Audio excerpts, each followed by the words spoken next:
spent my summers volunteering at a camp. Probably seems boring, but it kept me busy, so I didn't complain. Anyway, I spent my days working with young-ish kids that kind of with little to no filter. And that being said, it took a lot for something to register as strange or memorable for me. But I will never forget, in 2016, kids were asked to draw pictures of their schools. They were all practically the same year. Basic one-level elementary, middle schools, brick walls, all that good stuff. Then I get to this kid, Aiden's. And it's almost the same as the rest, except for one detail. He drew a flag a half-mast out front. I asked him why, and he seemed kind of confused, so I asked him again, to be clear, why is the flag so low? And I'll never forget what he said. This kid could have been more than 11 at the time. He looked up at me with these big blue eyes, innocent as anything, and plain as day said, "That's what it looks like." And just let that sink in for a second. That idea that haunts me to this day. That's what it looks like. Needless to say, it got me thinking about the world we live in, the world he lives in, a world in which a flag lowered in tragedy is more recognizable than when held high in pride. And you can credit that to tragedies, you can credit that to the school being too lazy to raise it again. Maybe even credit to my friend not raising his head up too much. You've got to admit that violence is becoming more and more prevalent in our society. Today I'll break this epidemic down into 3 separate ideas. 1, what people think the cause is. 2, what the cause actually is. And 3, what that means for us. As we all know, a good percentage of people nowadays love to blame video games. "It's those darn shooters," says the generation that was raised off of Duck Hunt.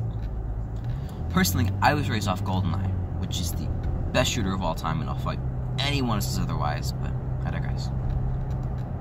Anyways, I got my dad's little copy, so I just shoot up all the equipment that Natalia, who was your partner through all the levels, needed to complete the mission. I was seeing the words, Objective A, failed, Objective B, failed, Objective C, failed, before I even knew what they meant. But I was having fun.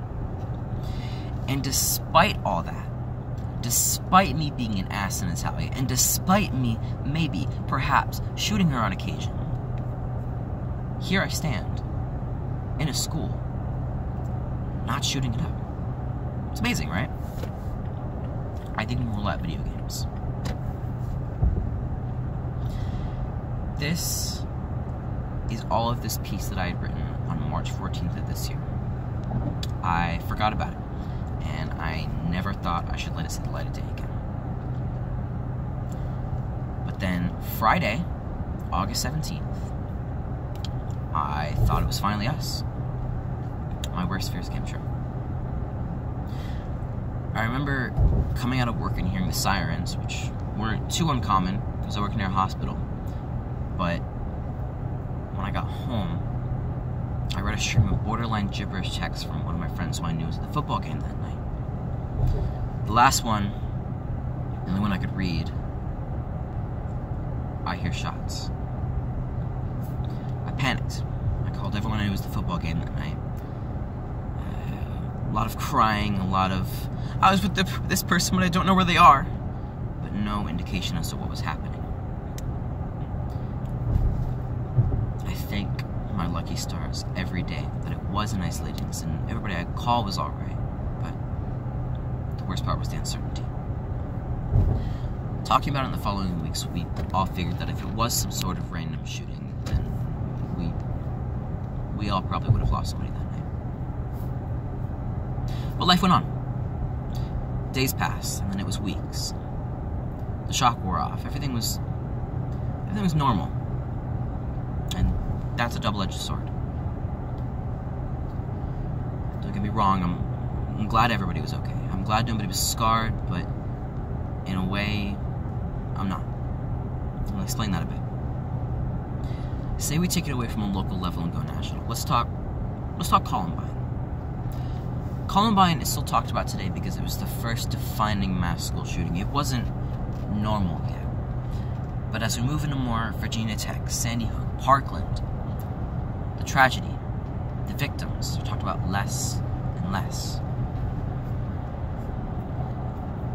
And so, I think we only have time to process, time to grieve.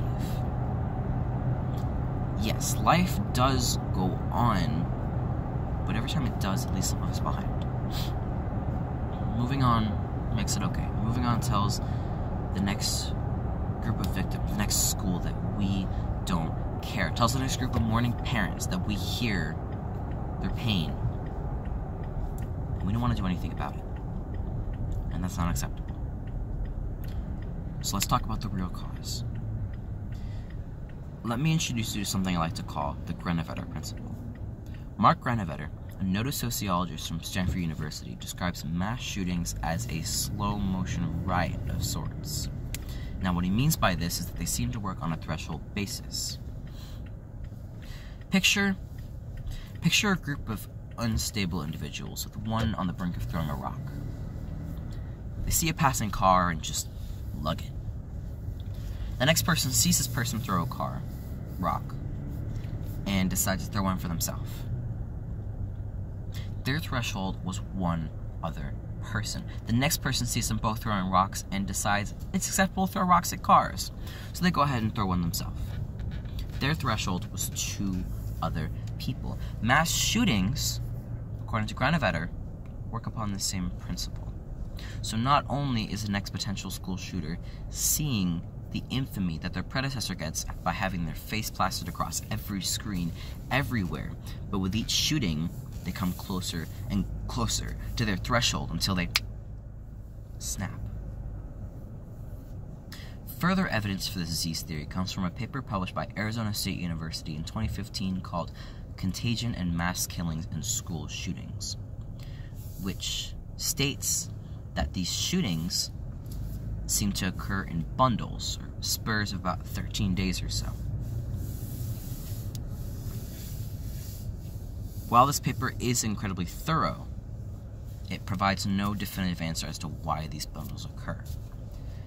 The paper does state, however, that this information would be more readily available if the US government, who has more resources than any private organization, were to run some studies of their own. But Congress has stated on multiple occasions that this will not be researched. In fact, in 1997, Congress put out a freeze on all federal funding for mass shootings, and in 2013, President Barack Obama put out a presidential memorandum directing Centers for Disease Control to research firearm violence, but Congress has approved no funding as of now. So what does Granovetter's principle mean for us? Long story short, nothing but bad news. If these studies are correct, and there is no way to reverse the process or raise the next shooter's threshold, it means it's already too late.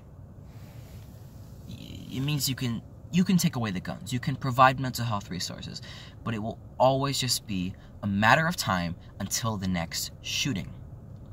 It means there's no out. We see this happening in our day-to-day lives already, and if this 13 days theory is correct, then we just came out of a bundle of shootings, starting with Pittsburgh and wrapping up in California. That being said, I know it could still be me. It could still be my school. And that thought terrifies me to no end. I still have 2 more years of high school, and if these shootings occur at a more and more constant rate, then the possibility of it being any one of us are going to skyrocket. That's what I was thinking about while I was writing this paper. The possibility that I would never get to read this piece in front of you. I'll never present this piece. The possibility this piece would see no light of day. The possibility that while my body sits in a grave, this writing will sit on my laptop's hard drive until it died under the name Untitled Document.